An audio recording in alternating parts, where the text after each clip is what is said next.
ତୋର ପନତକାନି ତଲେ ଗୋ ମା ଢାପି ରଖିଛୁ ସମକୁ, ଏଥିର୍ ଲାଗି ଆମେ ସୁଖେ ରହୁଛୁ, ଡର ନାଇଁ ନ ଗୋ ଆମକୁ।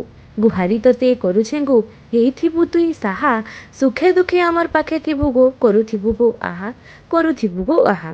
ଆମର୍ ବରଗଡ଼ର ଗ୍ରାମ୍ୟ ଦେବୀ ମା ସମଲେଇଙ୍କର୍ ଠାନେ ଚୈତ୍ର ମାସେ ସବୁ ବର୍ଷ ଜଳାଭିଷେକ ହେଉଛେ। ମୁଇଁ ମା ଠାନେ ଇଟା ଗୁହାରି କରୁଛେଁ ଯେ ମା ସମକୁ ତାର୍ ପନତକାନିରେ ଢାପି ରଖିଥାଉ। ସମକୁ ମୋର୍ ଜୁହାର, ମୁଇଁ ସ୍ନେହା ବାରିକ, ମୁଇଁ ବରଗଡ଼ର ବାସିନ୍ଦା ଏ। ବହୁତ ଦୂର ଦୂର ଭକ୍ତମାନେ ଆସିଛନ୍ ମାର ଦର୍ଶନ କରବାର୍ ଲାଗି। ସାରା ବିଶ୍ୱକେ ଶୀତଳୀକରଣ କରବାର୍ ଲାଗି ଆଜିର ଦିନେ ମାଙ୍କର୍ ଠାନେ ମହାଜଳାଭିଷେକ କରୁଛୁ। ମହାସ୍ନାନ ସରଲା ପରେ 56 ଭୋଗ ଦିଆଯାଏସି। ଆପଣମାନେ ଜାଣିଥିବେ କି କେନ୍ସି ବି ଦେବୀ ମନ୍ଦିରରେ ଜଲସେଇଟା ନାଇଁ ହୁଏ। କିନ୍ତୁ ଆମର ତଲିପଡ଼ା ସମଲେଇ ମନ୍ଦିରରେ ବହୁ ବର୍ଷ ଧରି ମାର ଜଳାଭିଷେକ ହେଇ ଆସୁଛେ।